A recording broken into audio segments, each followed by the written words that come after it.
Get ready for the countdown. 5, 4, 3, 2, 1.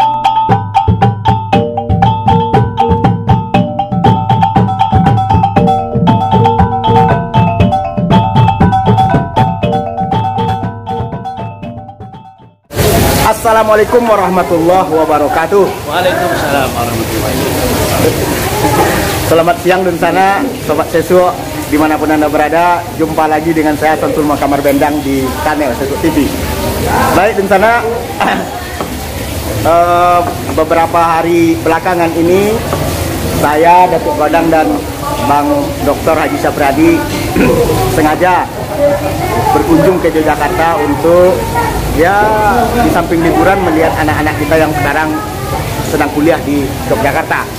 Maka pada kesempatan ini saya sempatkan untuk berdiskusi dengan abang saya Dr. Haji Sapradi, setidak-tidaknya memberikan gambaran kepada Dunsana seperti apa Jogja dulu dan Jogja hari ini sekarang ya. Jadi itu barangkali Bang Dr. Haji Sapradi tema kita diskusi siang ini, dan untuk mempersingkat waktu saya berikan waktu langsung kepada Bang Sapradi, kira-kira dari tema itu apa kira-kira yang bisa kita sampaikan kepada Dunsana dan netizen kita. Dipersilakan.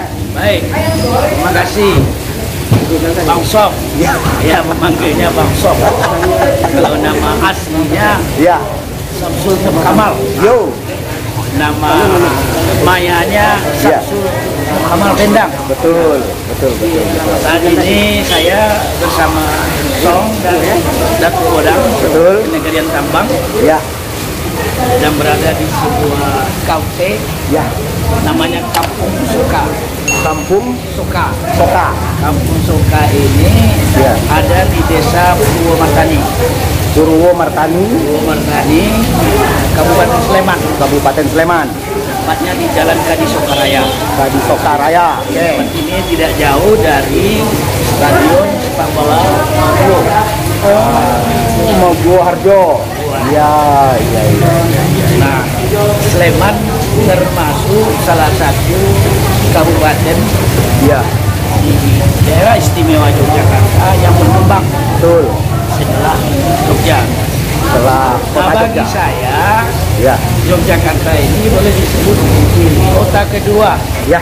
setelah Pekanbaru. Betul. Setelah Pekanbaru. Betul. Kenapa saya sebut kota kedua? Ya. Karena di Jogja ini dulu tahun 1986 Ya. sampai tahun 1990 Ya. saya Kuliah di Fakultas Hukum Ya. Universitas Islam Indonesia. Nah, kampusnya di Taman Susu. Betul. Ketika itu saya tinggal di Asrama Riau, Jalan Bintaran Tengah nomor 2. Itu jaraknya dengan Taman Siswa dekat ya. Dengan Taman Siswa sangat dekat. Ya. Hari-hari saya dari Bintaran Tengah ke Taman Siswa itu berjalan kaki Ya. sambil membawa radio kecil. Karena dulu saya sangat senang untuk mendengar sebuah drama radio. Tahun berapa tuh? Tahun 88 sampai tahun 90. Nama drama radionya Saur Sepuh. Sepuh. Babat Tanah Leluhur. Ya. Jadi Saur Sepuh itu biasanya Nah, main jam 9 pagi atau malam? pagi. Pagi. Nah, kalau saya kuliah jam 10, saya bawa radio jalan kaki sambil mendengarkan Saur Sepuh. Betul. Panjang jalan itu kan? Iya. Panjang jalan. Kenapa? Iya. Karena sandiwara radio itu berseri, Ya. diputar setiap hari. Ratusan seribu episode. Saya tidak mau ketinggalan mendengar.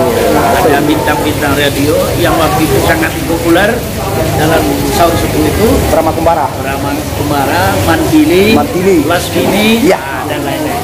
Kalau saya disuruh cerita hafal. Nah, jadi itu Bang, dari Bintaran ke Taman Siswa jalan kaki. Jalan kaki. Ya. Jalan kaki, tapi kadang melewati belakang juga. Iya. Baik deh, terus jalan kita. Iya. Itu kenangan pertama. Betul. Nah, kenangan kedua, kebetulan sekarang anak saya 3 orang melanjutkan studi di kota Jogja ini. Ya. dan ketiga-tiganya kuliah di Universitas Islam Riau. Universitas Islam Indonesia. Ada yang di Fakultas Hukum, ada yang di Fakultas Ekonomi, ada yang di Fakultas Psikologi. 3 orang. Jadi boleh disebut saya ini main di UI. Bukan yang UI. Kemudian IAIN Sunan Kalijaga dan UGM.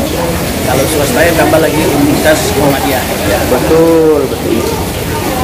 Jadi sekarang ini melanjutkan kenangan di Jogja. Caranya itu ya mengantarkan anak kuliah ke sini supaya kita juga bisa menjemput jejak masa lalu. Kalau enggak bisa Song.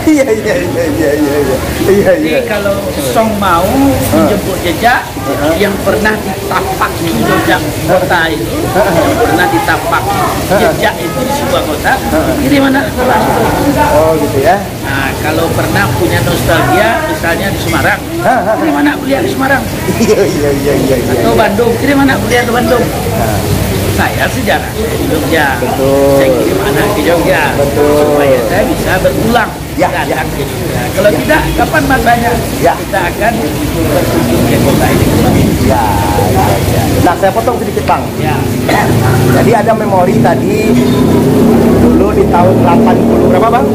86 sampai 91. 86 sampai 91 waktu itu Abang pegang radio kecil, ada drama berseri, Saur Sepuh, dan itulah kegiatan di luar waktu kuliah mendengarkan drama-drama itu. Nah, seingat saya juga di Bintaran itu, ini kan Bintaran, asrama Putra Riau itu di sebelah jalannya Kusumanegara jalannya, depan itu ada bioskop itu depan tuh. Ada bioskop di situ. Saya lupa nama bioskop. Di sebelah bioskop itu ada butek yang paling terkenal di Indonesia. Kalau Bang Khaidir, mantan ketua DPRD, itu paling gemar makan gudeg.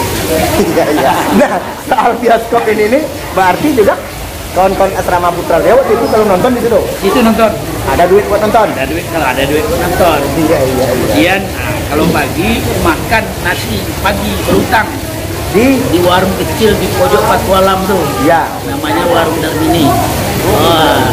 Jadi zaman Abang itu kalau makan warung pojok begitu harganya berapa Bang? Harganya waktu itu 200 ya, atau 100 perak ya. Pun yang kami makan kan tidak banyak.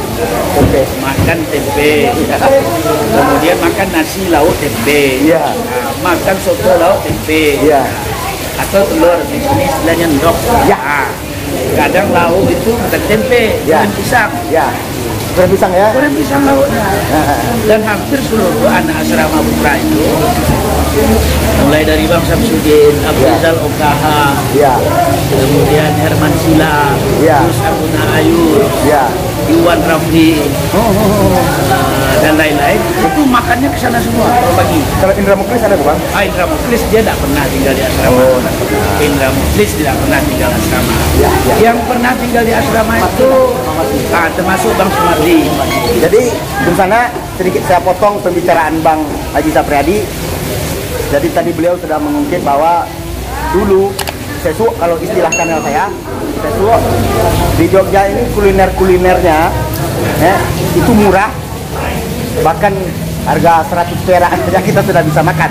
Sarapan pagi juga, malam juga ada angkringan nasi kucing Bang ya. Angkringan nasi kucing namanya, hanya bungkus kecil dengan 1 biji teri atau sepotong telur, itu harganya hanya 100 perak. Dan di zaman saya waktu kuliah tahun 94 itu Bang, makan ayam nasi padang kita masih 500 perak. Masih di zaman saya ya tahun 94 500 perak makan. Saya makan malah 250. 250. Udah di Padang. Tinggal pilih lauk. Modal 50.000 dikirimin orang tua Wesel, insya Allah cukup. Waktu itu saya dikirimin 75.000. 75.000. Nah, 75.000 itu saya alokasikan untuk makan 22.500. Oh, itu makan. Terus sisanya untuk beli buku, untuk keperluan lain-lain. Termasuk untuk nonton bioskop di depan Kusuma Negara tadi, di depan seberang jalan Kusuma Negara. Iya, lupa saya nama bioskopnya.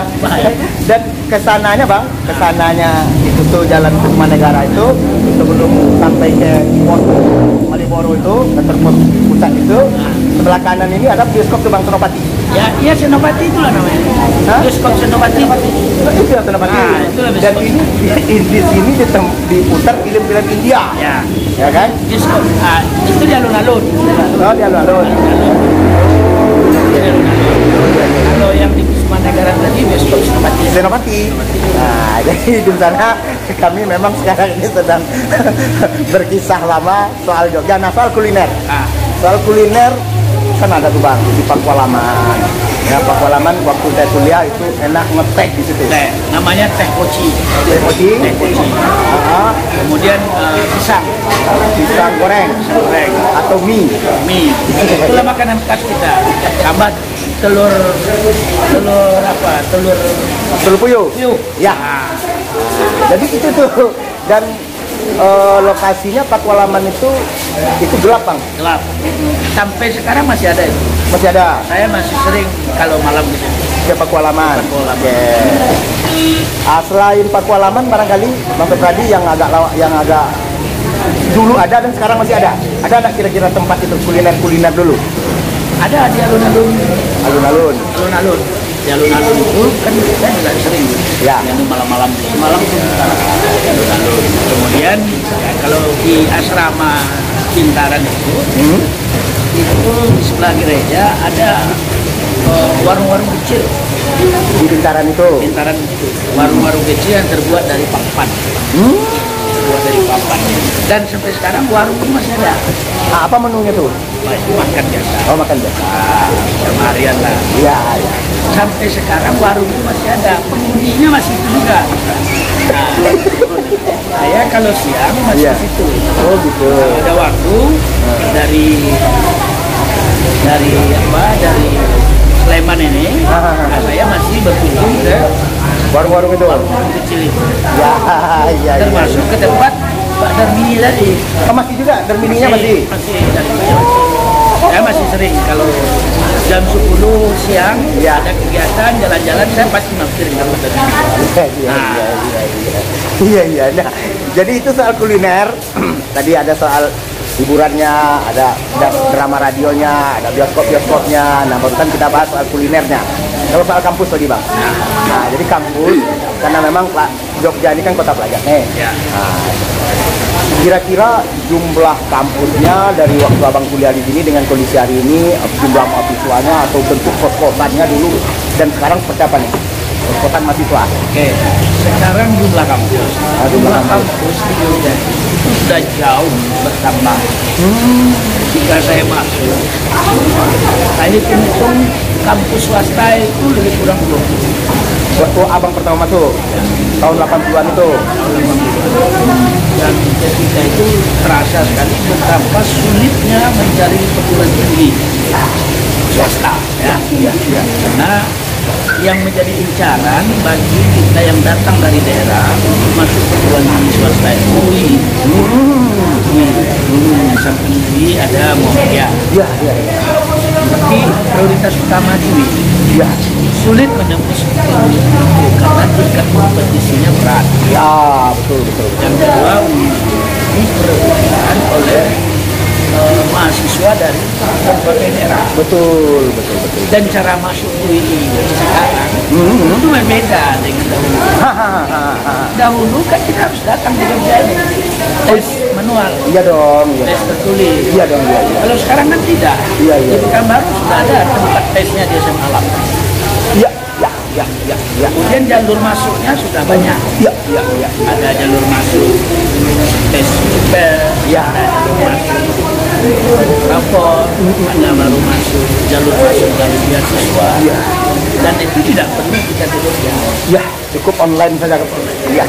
Itu tidak hanya berlaku di UI, hampir di seluruh perguruan tinggi swasta yang ada di Jogja ini itu sudah memberikan kemudahan pada semua calon mahasiswa yang datang dari Iya, iya. Dan jumlahnya sekarang makin banyak.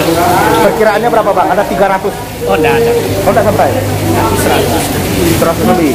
Nah, sekarang ini hampir di seluruh kabupaten, kabupaten dan itu sudah universitas. Kualitasnya jauh dari sekarang berbeda. Dulu kan kita tidak tahu bagaimana cara kita mau melihat swasta yang bagus, swasta yang tidak bagus, kita tidak tahu. Tidak bisa. Kalau tidak ada informasi yang lengkap, kita tidak tahu. Iya. Kalau sekarang kan sudah ada, ukurannya itu sudah ada. Ya. Cukup kita lihat profilnya, lihat akreditasinya apa. Akreditasinya A, B, atau C. Kalau A itu kan unggul, B itu di bawah unggul, baik. Kalau dulu tidak, dulu kita meraba-raba, ini apalah statusnya. Iya. Asal pilih aja ya. Asal pilih aja. Iya. Kita pun mau masuk ke swasta, statusnya ada yang disamakan, ada yang diakui, ada yang terdaftar. Ya. Hanya beberapa universitas swasta saja yang itu berstatus disamakan. Dan pengetahuan kita terhadap kualitas perguruan tinggi dulu dengan sekarang berbeda. Betul. Jadi dulu tidak banyak akses informasi yang dapat kita ketahui untuk melihat nih swasta bagus. Iya. Kalau sekarang kan banyak. Sudah ya. Dari kampung sana kita bisa klik Klik aja, kelihatan semua ya. profil dari seluruh perguruan Universitas itu. Iya. Ini murah, ini mahal. Semua ada. Jadi Itu bedanya ya. itu bedanya, perkembangannya sudah luar biasa dari sisi kampus. Begitu juga dengan mahasiswa. Mahasiswa ke Jogja ini memang datang setiap tahun. Betul. Saya tidak tahu pasti berapa angkanya, tapi yang saya tahu Nah, untuk UI saja. untuk ini itu dia 1 tahun tak kurang menerima mahasiswa 5 sampai 6 ribu. 5 sampai 6 ribu. Itu satu angkatan. Tahun. Ya, 1 tahun penerimaan. Nah, dan informasi yang pernah saya dengar dari rektor Provinsi Riau itu nomor 5.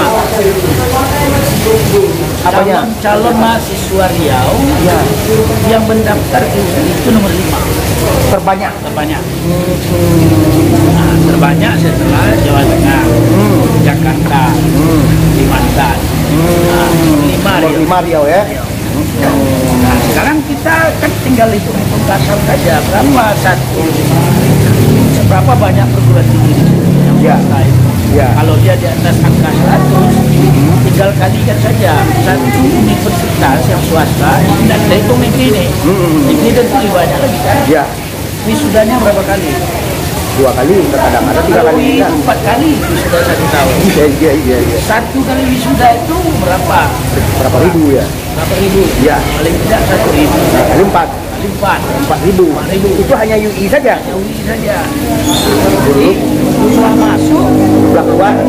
keluar kan sekarang kebijakan pemerintah di bidang pendidikan itu jumlah masuk dengan jumlah keluar kan harus seimbang. Betul. Jadi kalau misalnya perguruan tinggi X menerima 5 nanti saya tahu dia harus keluar. Ya. Nah, oke. Jadi soal Dunsana, durasi kita sedikit lagi Bang, 5 sampai 7 menit lagi. Soal kulinernya sudah kita bahas, soal perguruan tingginya. Sekarang soal organisasi ekstra kampus Bang. Ya, dulu kita aktif di namanya IPR, ada yang di komisariat. Berbagi pengalaman dengan junior-junior kita Bang. Di sini sejarahnya sedikit soal IPR atau soal beberapa komisariat dan kawan-kawan yang aktif yang alhamdulillah sampai hari ini Dunsana melalui KPMari ya. Kawan-kawan yang alumni dari Jogja dari berbagai universitas dan perguruan tinggi di Jogja ini di Riau bergabung lagi dalam organisasi KPMari dan kawan-kawan itu selalu bersilaturahmi melalui wadah itu dan setidaknya Bang Haji Sapradi sangat paham selaku senior kita yang sudah tahun 80-an sudah berada di Jogja. Kira-kira seperti apa Bang soal itu Bang? Jadi memang ada perbedaan mahasiswa yang aktivis dengan tidak aktivis. Itu dia. Yang aktivis ini kan mahasiswa yang masuk ke kampus dan aktif di organisasi. Ya. Yang tidak aktivis ini mahasiswa yang datang ke kampus, pulang ke kampus. Ya. Hanya kuliah saja. Hanya kuliah saja. saya bisa melihat perbedaan itu. Nah.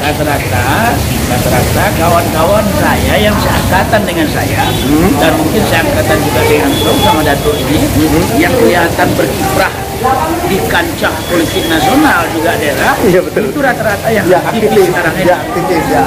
Yang aktivis sekarang ini. Iya, iya. Nah, khusus mahasiswa Riau, di samping ada organisasi intra kampus yang mereka masuki, ada yang ekstra kampus. Ekstra kampus ini kita bagi pula dua. Satu organisasi kampung, dan kedua organisasi non kampung. Iya. Yang kampung itulah namanya Ikatan Pelajar Riau Yogyakarta. Ikatan Pelajar Riau Yogyakarta itu pun ada di komisariat juga. Juga komisariat kabupaten kota. Kabupaten kota. Ya. Pusatnya namanya Ikatan Pelajar Mahasiswa Riau. Ya. Nah, yang non ekstra, yang non kampung, yang paling top itu dulu AMI, AMI, IMM, dan lain-lain. Nah, kawan-kawan yang seangkatan saya yang banyak sukses sekarang itu memang pernah terlibat di AMI, juga pernah terlibat di IMM. Misalnya yang terlibat IPR, misalnya alias Welo. Suelo ini dia pernah jadi ketua Ikatan Pelajar Riau Jogja. Waktu itu saya sekretarisnya. Tahun berapa, Bang? Tahun 1988 sampai 89. Ya. Nah, setelah Ilyas Welo, saya sempat menjadi PJS ketua hanya 3 bulan. Lalu terpilihlah Indra Muklis Adnan. Nah, Ilyas Welo ini pernah jadi bupati? Ilyas Welo itu sekarang bupati di Lingga. Ya. Nah, Pulau Lingga. Kabupaten Kepulauan Lingga ya. Nah, Indra Muklis Adnan pernah jadi bupati di Inhil. Negeri Hilir, 2 periode. Oke. Oke. Kemudian juga ada Asmi Jafar Bun Jafar. yang pernah menjadi bupati di Pelalawan. Lawan. Ada Bang Haidir yang juga pernah menjadi ketua IPR, Ketua DPRD Riau. ketua DPRD Riau. Lalu ketua IPR pertama itu sebenarnya baru diusung. Baru diusung. Tahun-tahunnya Bang, ingat Bang tahunnya Bang? Tahun-tahun sekitar 50-an lah. Baru diusung ini terakhir dia menjabat sebagai wakil Gubernur. di masa Gubernur Imam Nandar. Itu ketua IPR pertama. Iya. Lalu banyak lagi yang sekarang. Kalau untuk kawan-kawan di Kampar ada Azmi Setiadi, Ya. Insinyur Azmi Setiadi, Insinyur Nasir Dalandomo, Iya. Insinyur Ahmad Fauzi, Iya. Dr. Insinyur Muhammad Yamin, Iya, betul. Usman, Sarjanis Sultan. Sarjanis Muhtar. Iya. Sarjanis Muhtar itu ketua Ikatan Pelajar Riau tahun 86 Betul. sampai 87. Iya. Dia kuliah di Akademi Masyarakat Desa APMD. APMD Di Timo. Timoho. Iya. Nah, tamat dia dari APMD, Sarjanis Muhtar pun melanjutkan kuliah ke Malang. Oh, jadi dia APMD D3 ya? D3. Iya. Lanjutkan kuliah ke Malang. Iya. Di Malang itu dia bentuk Ikatan Pelajar Riau Malang. Nah, jadi dia menjadi ketua IPR di 2 tempat itu. Sarjanis itu, 1 di Jogja, 2 di Malang. Iya. Kalau Bang Mas Nur, Bang? Mas Nur itu ketua IPR Komisariat Kampar. Kampar. Masih jumpa dengan Abang? Masih, kan dia pedagang rokok. Mas Nur itu dia kuliah di Universitas Muhammadiyah. Iya. Kalau saya tidak salah Jalan Cokro Aminoto. Iya. Di depan kampus itu dia jual rokok pakai gerobak. Iya. Di tempat rokoknya itulah saya sering datang Iya. menjemput calon orang rumah saya. Oh, jadi kakak dulu di UMY? UMY. Iya. Nah, saya menunggu di tempat Mas Nur berjualan. Iya. Saya ambil pula rokoknya. Ini sama mau ambil, tapi bayar. Utang bagi utang. Alhamdulillah utang dari lunas Nur ya. Ada lagi utang. Cuma utang koran yang tergantung situ kedaulatan rakyat yang sudah terbentuk rapi. Saya baca dari rusak. Oh, jadi dibalik lagi? Balik lagi. Iya. Ada ngomel-ngomel sedikit lah Mas Nur. Tapi kan sudah kita bayar kan? Bayar dengan mentraktir Mas Nur makan-makan di Pekanbaru. Sudah selesai dah. Iya. Oke, itu salah panjang kisahnya sebenarnya, tapi karena kami memang menunggu teman ya, dan teman itu sudah dekat ke lokasi kita berdiskusi ini, durasi kita sudah hampir setengah jam. Barangkali di sana demikian saja dulu ya untuk episode kali ini. Saya tambahkan sedikit apa yang disampaikan Bang Sepradi di akhir ini, bahwa banyak sudah yang dicetak di kota ini yang saat ini alhamdulillah menjabat di Kampar, baik di Riau juga secara umum. Tadi sudah disampaikan nama-nama oleh Bang Sepradi. Ada Abang Ahmad Fikri, mantan anggota, mantan ketua DPRD, Abang Saprizal, mantan ketua DPRD Kampar juga, dan sekarang ada si Ahmad Faisal ya, ketua DPRD hari ini, itu sama dengan saya tahun 94 masuk di Jogja. Dan kami ucapkan selamat juga kepada adinda kami Haji Zukri Misran ya, pernah jadi ketua IPR Yogyakarta, pernah ketua komisariat Pelalawan di Jogja. Itu adik saya yang alhamdulillah berhasil memenangkan pilkada di Kabupaten Pelalawan dan terpilih sebagai Bupati Pelalawan. Demikian juga yang lain-lain yang tidak bisa kami sebut satu persatu di sini, dan setidaknya kota ini sudah banyak mencetak para pejabat dan orang-orang besar di Riau dan Kampar khususnya. Demikian billahi taufiq wal hidayah. Wassalamualaikum warahmatullahi wabarakatuh.